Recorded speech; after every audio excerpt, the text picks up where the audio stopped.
Hello, this is Uncle Tom. I'm going to tell you a story about Christopher Robin. That's me. And Owl. That's me. And the old green donkey named Eeyore. I suppose that's me. Oh, yes, and Edward Bear, known to his friends as Winnie the Pooh, or Pooh for short. That's me. Ready? Listen. One day the old gray donkey Eeyore stood by himself in a thistly corner of the forest and thought about things. Sometimes he thought, why? And sometimes he thought, wherefore? And sometimes he thought, inasmuch as which?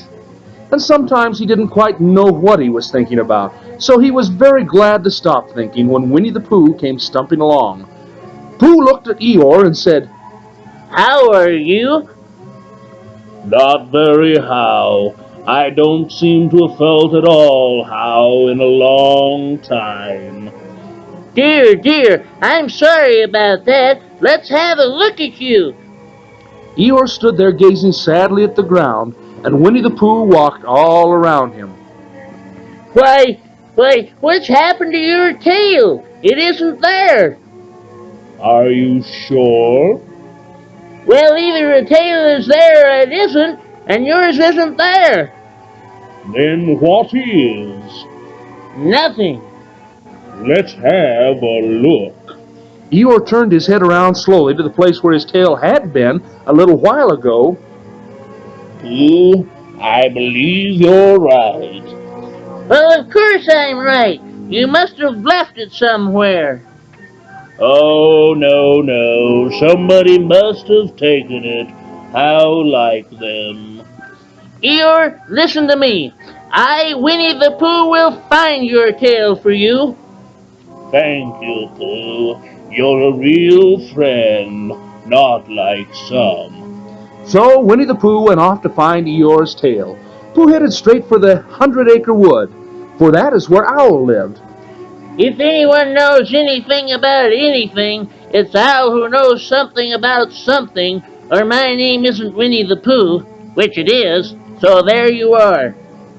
On Owl's door was both a knocker and a bell pull, and under each was a sign printed by Christopher Robin, the only one in the forest who could spell, at least a little.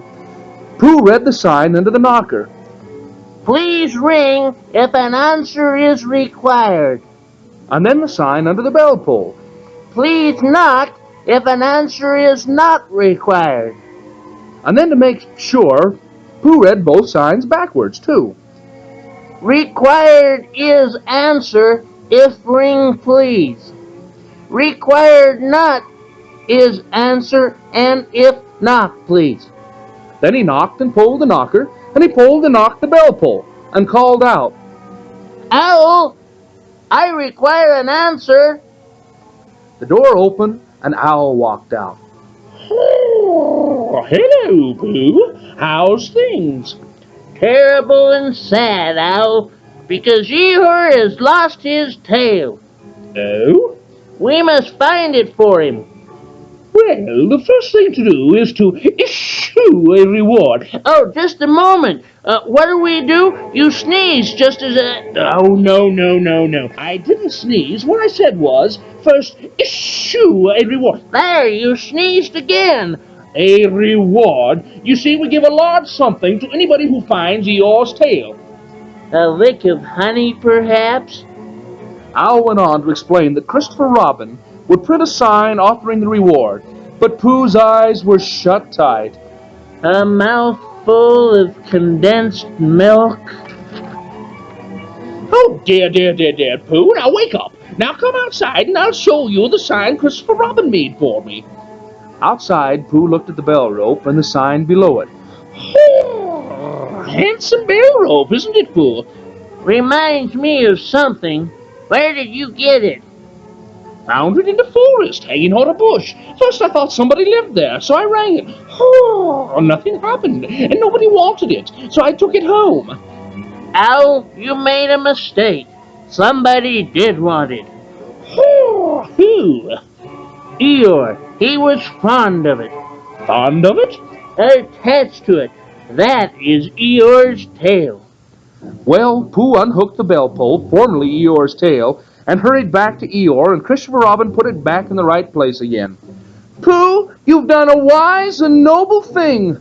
You're a real friend, Pooh. Not like some. And Pooh felt so happy he just had to run home for a little snack of something.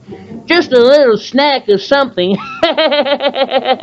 Rum tum tum tum tum. That's all.